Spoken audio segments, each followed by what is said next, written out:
We have all heard the official story. Mars is a dead planet, a cold, red desert. No life, no water, no civilization. Just rocks and dust and silence.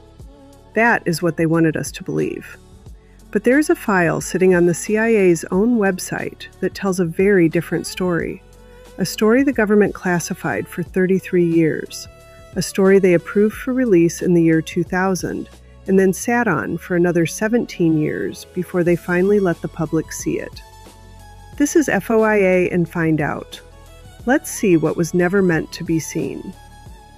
The file number is CIA-RDP-966-00788R001-900-760-001-9.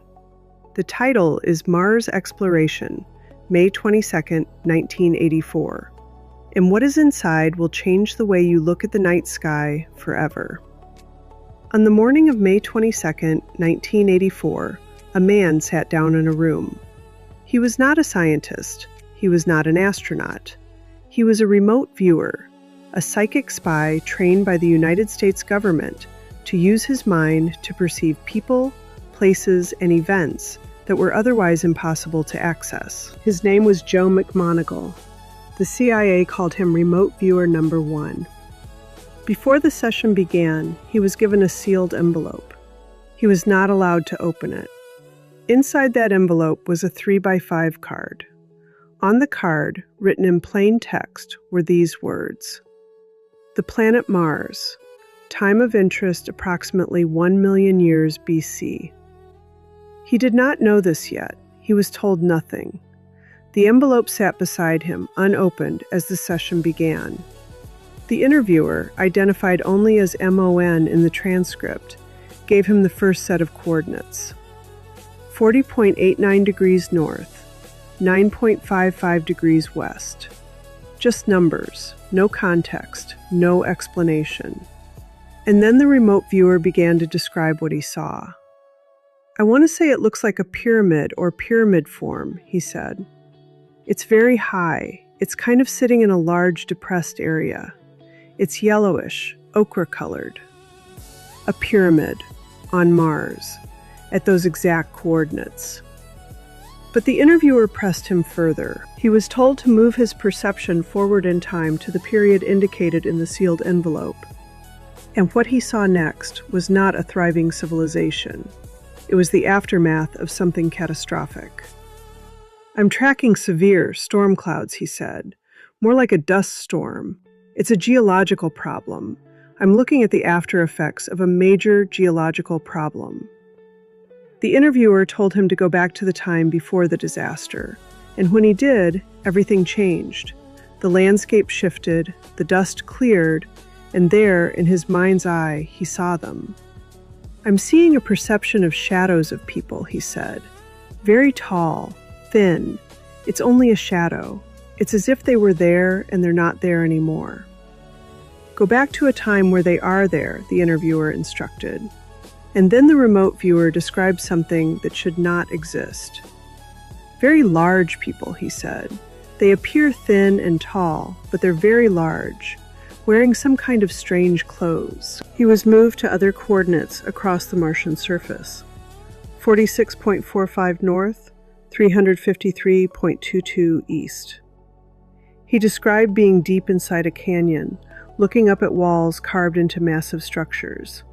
A rabbit warren of rooms with ceilings impossibly high, walls impossibly wide. Everything was huge. Everything was megalithic. Another set of coordinates, 45.86 north, 354.1 east. He saw the end of a very large road, and at its end, a monument. He said it looked like the Washington Monument, an obelisk. Another set of coordinates. He saw a cluster of squares, some of them reflecting light. He saw intersecting roads carved like channels deep into the ground. He saw aqueducts. He saw pointed tops on the horizon. And everywhere he looked, everything was too big. The scale was off. It was as if the entire civilization had been built by and for beings twice our size. Then the interviewer moved him to the southern hemisphere, 80 degrees south, 64 degrees east. And there, in the middle of a vast circular basin surrounded by ragged mountains, he saw them again, the pyramids. But these were different. "Tell me about the people inside," the interviewer said. The remote viewer's voice shifted. He was not describing ruins anymore.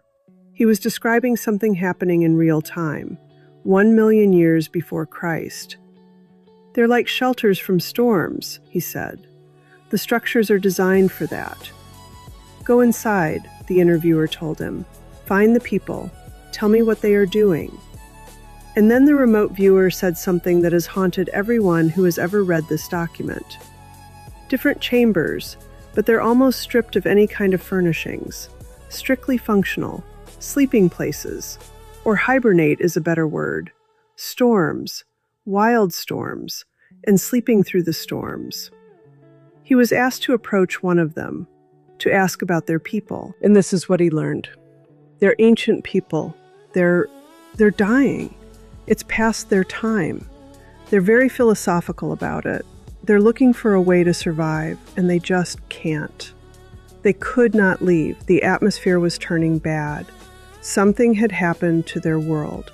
Something catastrophic. And so they were doing the only thing they could do.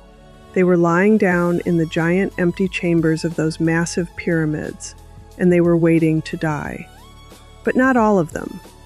The remote viewer described how a group had left. They had gone somewhere else, somewhere far away, looking for a new place to live. He traveled with them in his perception. He saw where they went. He described a place with volcanoes, with gases, with strange plants, a place that was volatile, unstable, violent. And then the session ended. He was brought back to the room, back to 1984, back to his body. But here is where the story takes its most unsettling turn. After the session, after he learned that the coordinates he had been given were for the surface of Mars 1 million years before the present, Joe McMoneagle did something remarkable. He went to NASA's Jet Propulsion Laboratory. He walked up to the counter, and he asked to see the photographic negatives for the exact coordinates he had been given. The person at the counter looked at the numbers, and then they said something that McMoneagle has never forgotten. "Oh," they said, "this is the old city on Mars." Think about that. Not, "This is a rock formation." Not, "This is an interesting geological feature." The old city on Mars. Now, let us be clear about what we are and are not saying here. This document does not prove that there was once an advanced civilization on Mars. It proves that the Central Intelligence Agency spent taxpayer money to hire a psychic, gave him a set of coordinates, and recorded him describing pyramids, roads, obelisks, and very tall dying people on a planet 140 million miles away. The remote viewer, Joe McMoneagle, has spoken about this experience publicly. He says that the cataclysm that destroyed the Martian atmosphere was caused by a massive object passing through the solar system, an asteroid or something else, that ripped the air off the planet.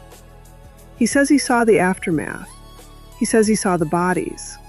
He says he saw the structures that are still there, waiting for us to find them. And here's the part that makes this impossible to dismiss.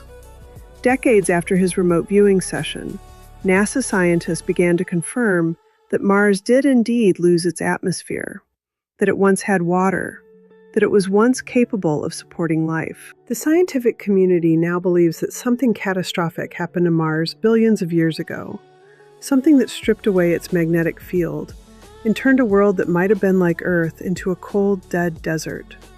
McMoneagle described that catastrophe in 1984, from a room in Maryland, with his eyes closed, while the CIA listened and took notes. Now, let us talk about why this matters, not just as a curiosity, not just as a strange footnote in declassified files, but as something that touches each of us directly. The CIA spent 20 years running a program called Stargate. They recruited people they believed had psychic abilities, remote viewers, telepaths, people who could sense things beyond the range of normal perception. And here's what they discovered. The people who were best at this work were not the ones with the strongest personalities or the sharpest intellects. They were the ones who were open, receptive, sensitive, people who could quiet their own minds and let information come to them from somewhere else. The very trait that makes someone an empath, the ability to feel beyond the surface, to sense what others cannot, to be open to the world in a way that most people are not, is the same trait that made someone like Joe McMoneagle valuable to the United States intelligence community. They spent millions of dollars studying people like us. They documented our abilities. They wrote reports about our gifts, and then they classified it. They locked it away. They decided that we did not have the right to know that our sensitivity was studied, measured, and confirmed by the most powerful intelligence agency on Earth. But we know now. We have the files. We have the transcripts. We have the coordinates and the pyramids and the very tall, thin people in their strange clothes waiting for a death that came 1 million years before we ever existed. And here's the question we are left with. If the CIA could send a psychic to explore ancient Mars in 1984, what else have they seen? What else have they hidden? And what would they find if they turned that same technology inward, if they used it not to spy on dead civilizations, but to help us understand the living, breathing, sensitive souls sitting right here in front of them? We may never know, but we can keep asking. We can keep filing requests. We can keep opening files that were never meant to be opened. Joe McMoneagle closed his eyes, quieted his mind, and opened himself to information that should have been impossible to access. He did not need a rocket ship. He needed only his own consciousness. The CIA called this a psychic spy program, but what they were really studying was the power of human awareness. And the answer, according to their own classified documents, was yes. The mind can reach beyond the body, beyond the room, beyond the planet, beyond time itself. Now, I am not telling you that you need to learn how to remote view ancient Mars. That is not the point. The point is this. If a human being can project their awareness across 140 million miles of space and 1 million years of time, what are you capable of when you stop abandoning yourself? The very thing that made McMoneagle valuable to the CIA was his openness, his receptivity, his willingness to receive information without shutting it down. That is the same openness that makes us empaths, the same sensitivity that has been used against us, the same gift we have been told our whole lives are too much. They trained him to use those gifts for espionage, but we get to decide what we do with ours. You do not have to project your mind to Mars to be powerful. You just have to stop abandoning yourself. You just have to start trusting what you feel. You just have to sit in the quiet and ask yourself the question McMoneagle was asked in 1984. What do you see? The answer might change everything. Because here is the truth the CIA did not want us to know. The pyramids on Mars are not the treasure. The treasure is the proof that human consciousness is limitless, that we are not just bodies trapped on a rock, that with intention and the courage to be open, we can access healing and wisdom that has been waiting for us all along. They spent millions studying people like us. They documented our gifts, and then they classified it because they did not want us to know what we are capable of. But we know now, and we are never going back. That is what is in the file. That is what they classified.